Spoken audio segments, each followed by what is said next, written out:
it's either keep quiet or it's about going through the legal system. Right. And that avenue is not the avenue that many people want to take. In talking to survivors, many survivors said I never even considered the idea of going to the police. So what did I want? I wanted it to stop.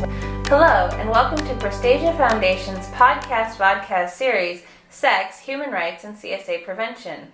This month we have the pleasure of speaking with Ignacio Rivera, who is a trans, non-binary, queer abuse survivor who works as an activist, writer, educator, and artist. Their preferred pronouns are they, them. Okay, so welcome, Ignacio. Nice to speak with you today. Thank you. To start, can you tell us a little bit about yourself? Yes, my name is Ignacio Rivera, or my full name, Ignacio G Rivera. It's my indigenous name.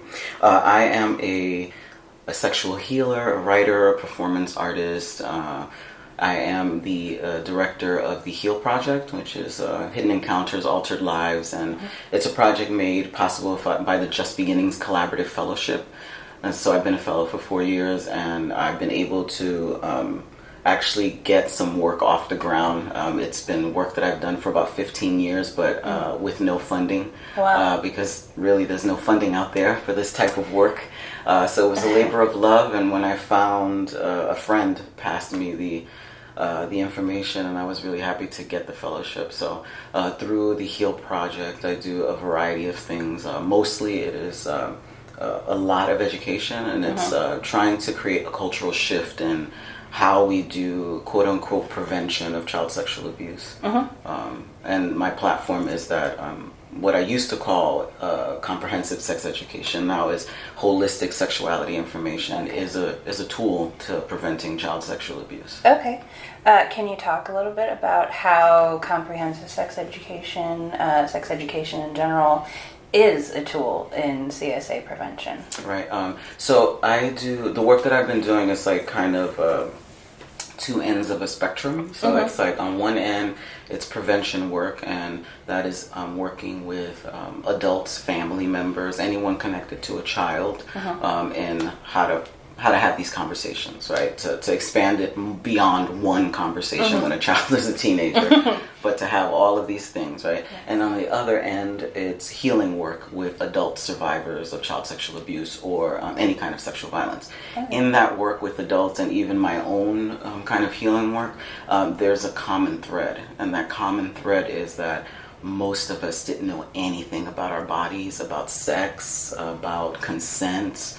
And it's weird for me to say this. It's almost understandable because of the generation, right? And if you go a generation before mine, it's worse, and a generation before mine, it's worse. Of course. So it's like I'm doing this work to kind of shift this generational like epidemic of child sexual abuse. So learning that from myself and from other people, I said we need to go back and really this is what we need to be talking about. What sexuality is, and actually broaden that concept, because we have a very, very limited view of what sex is, and that's it's just it doesn't serve us to be so tiny. Yeah. When sex is such a big world, when you really start getting into it, kind of that Pandora's box thing. Yeah. Okay, so changing gears just a little bit. Actually, before I change gears a little bit, so you mentioned consent, and that's something that in the kink community, which I'm a part of, we talk about a lot. It is unfortunate that you sometimes don't have that conversation until you get to like 18 or 21 or whenever it is that you kind of sort of step carefully into the kink world at first. Have you worked at all with the kink community? Do you think there's value in working with the kink community, especially vis-a-vis ending CSA? Yes, I am also part of the kink community. I've been active, member or participant for over 20 years. And so I think, yes, it's super vital. Like when I talk about my own healing practice, I say that everything I learned about consent and negotiation and my agency of my own body, I learned in the kink community. I learned all positive messages in the kink community about sex and sexuality. I was like, why didn't I know this before? I have very similar It's like, what a concept. Like we think of the kink community as this horrible thing in the corner. And really, it's like everything we've been waiting for. Right? It's amazing the conversations I started having in the kink community versus like the vanilla world, I was like, this is how we should be doing it. Absolutely, I agree with you. So since we've talked about healing a little bit, let's talk about, I mean, you wear a lot of hats, you do a lot of work. What does self-care look like for you? Self-care changes. It shifts for me. And it's been doing, meditation, yoga. I'm very much into nature, ecotherapy. I practice that. My spiritual work, my indigenous spirituality, all of those things, right? But even in those practices that I have, I've realized that doing this work, it's a constant check-in about what needs to shift. And even though I'm leading this work with the Heal Project, it doesn't exempt me from still having my own issues, my own obstacles as a survivor. So I really have to be even more intentional about my self-care, because I can take on a lot of other people's stuff, and I am an empath and I'm intuitive, and so all of those things really affect me. That's a constant conversation with myself. What is good? What's making me feel good? What do I need? And self-care is also not just a solo thing for me. It also includes my chosen family. So I can do things on my own, but in those moments where I can't, I have my chosen family that can really help push me to do the things that they know help me to ease me and to ground me. So that's what works for you. Do you have tips that you can think of off the top of your head for other people doing this kind of work? Because I know that, like, for me, it can definitely get very, it's a lot. Yeah. I think what's worked for me is routine and ritual. Okay. Routine and ritual works well. I think for a lot of survivors, we have a lot of, we want certainty. We want clarity. We need to know this is this, I need to know that exit. I need to feel safe. Right. And so I think there's a safety and a beauty in ritual. And so my rituals include, like, before I go to bed, possibly sitting in front of my altar and meditating or writing, what I call a brain dump every night, because we live in our heads so much. We do, yeah. Sometimes it's like I just got to do a free write and just dump all this out of my brain so that I can sleep better. Gotcha. Okay. It could also look like a cup of chamomile tea. Hot bath. Turning off the television 2 hours before I want to go to bed. Like, it sounds like little things, very small things, but they really do add up and they really do help. Absolutely. But I think one of the most important healing things for me is, like, being out in nature. That energy, like raising my own vibration and just being in beauty really is helpful. That sounds good. Those are good tips. Thank you. So you're an artist.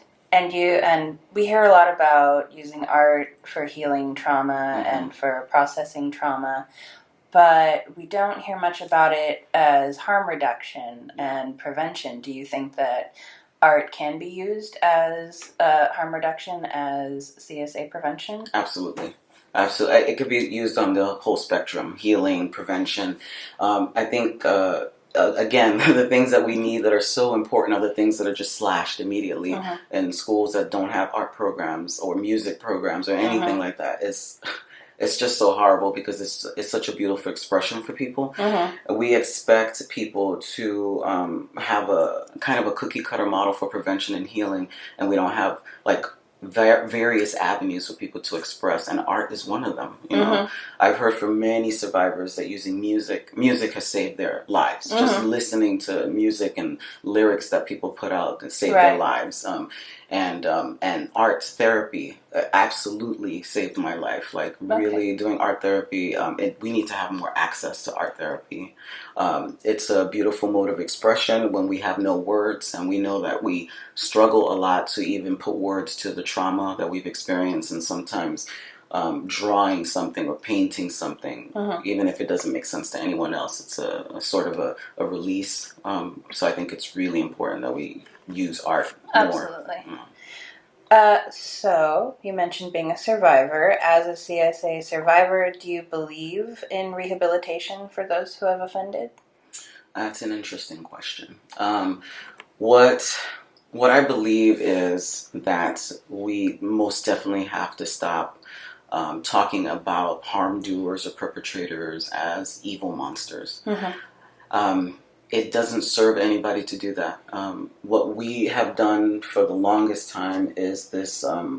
We've had one kind of way of dealing. No, actually, two kinds of ways of dealing with this sort of trauma. It's either keep quiet, or it's about going through the legal system. Right. And that avenue is not the avenue that many people want to take. In talking to survivors, many survivors said I never even considered the idea of going to the police. What did I want? I wanted it to stop. Right. I wanted my family to know. And that's just totally reoccurring.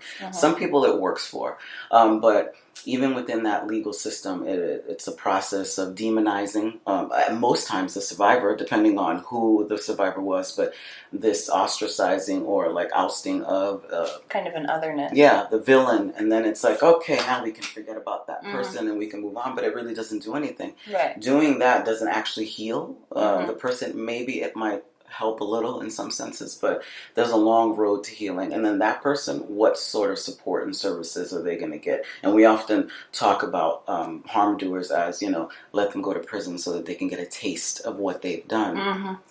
And even though, I would say that that is a legitimate feeling to have for people who are suffering, it's not the answer. And so I don't know what that could look like, but I know that we need to have more than the legal system, transformative justice approaches to dealing with harm doers. And I know people who actually work with perpetrators or harm doers, and they have done amazing work. I know it's not work that I can do. It takes a special kind of person to do that, just like it takes a special kind of person to work with children who have been traumatized in that way.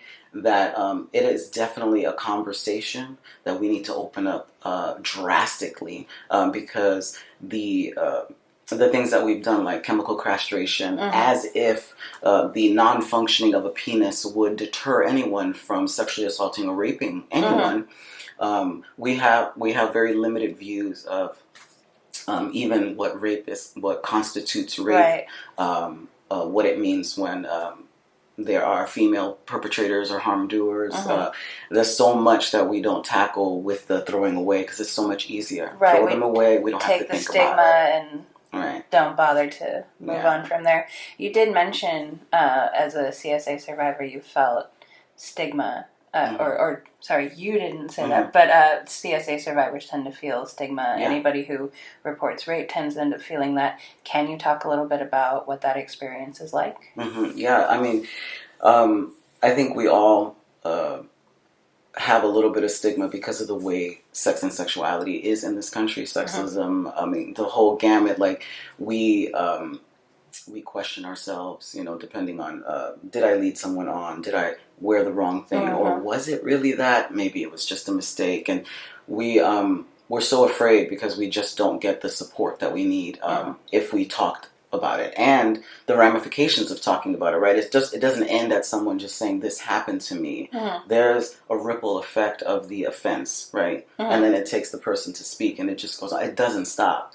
And it hasn't stopped for me. My abuse happened when I was 8, 9 years old, and I am damn near close to 50, and I am still suffering those effects very, so it is a long very time much to carry so. that. Yeah. Would you say that in some ways it's as just damaging as the original trauma?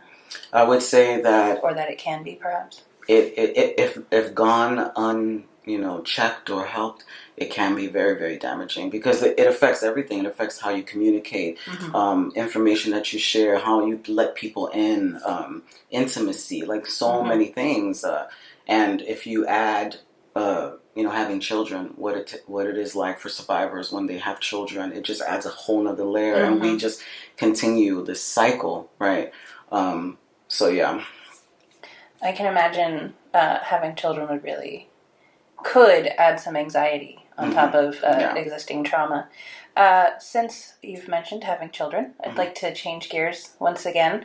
And can you tell me what Pure Love is? Oh, yes. Pure Love is an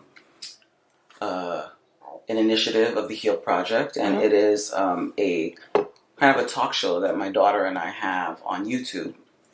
And we did that because I was out doing a lot of like education around the work that I am proposing and my sexuality model, and people were like, we need some concrete stuff. Like, how do you do this? How do you do this? So I talked about my toolkit that I am developing right now. I'm in the throes of developing this toolkit that hopefully will be in a variety of ways, whether it'll be a handbook, and an app, or a game for families to use to talk about sex and sexuality with their kids.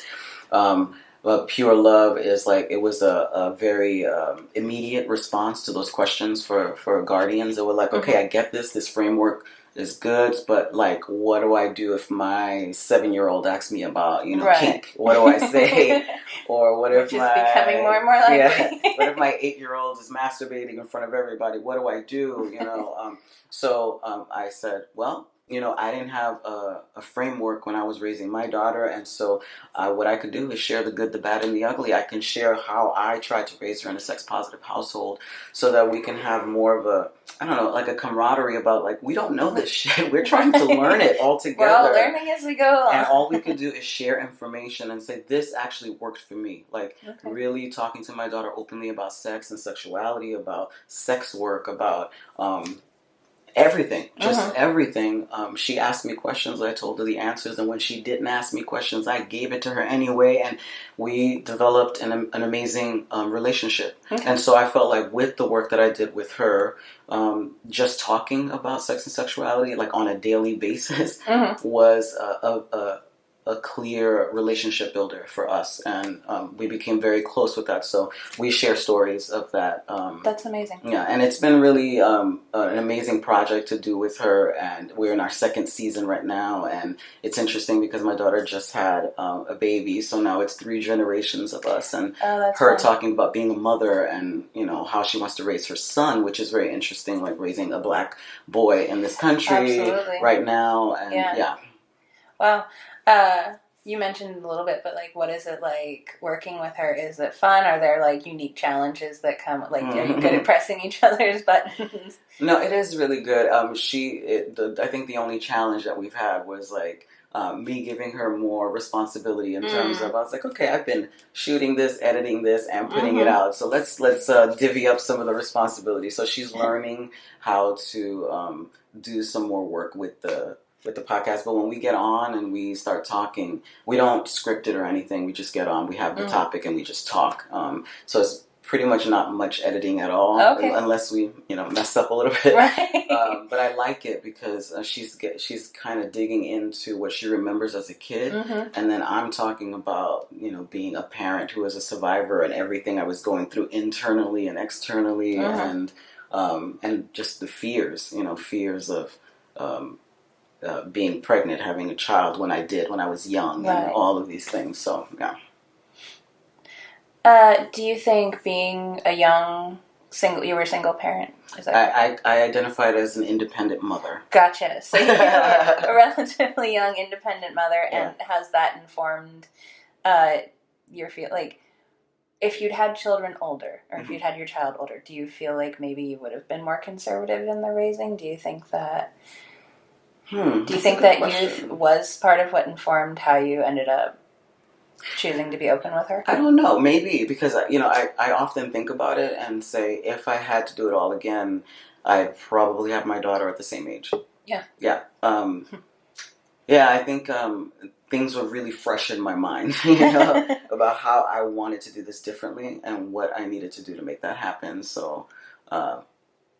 Yeah, maybe. I don't know if conservative would be the right word for me, but it might be a little different. It might have been a little different, yeah. Okay. I mean, I suppose that's the question about, like, that's the kind of question you can't ever fully answer, but just, curiosity for me. And so you mentioned it, and I wanted to know if you would talk more about, or if you had more to say about the toolkit, because I did look at your website, and the toolkit looks amazing. One of my pet initiatives is always comprehensive sex ed at a younger age than we're teaching it. And personally, I do work with children. I start very early, just telling them what I'm doing while I'm changing diapers. That sort of thing.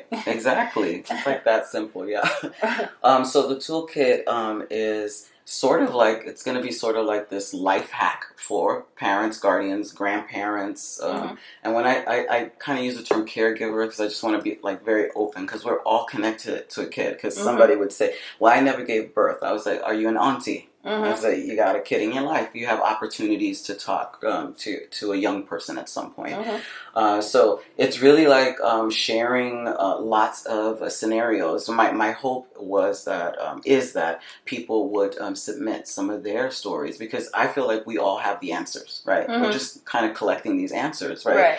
So I'm hoping that people will submit their stories, their tips, their tricks, things that have worked for them.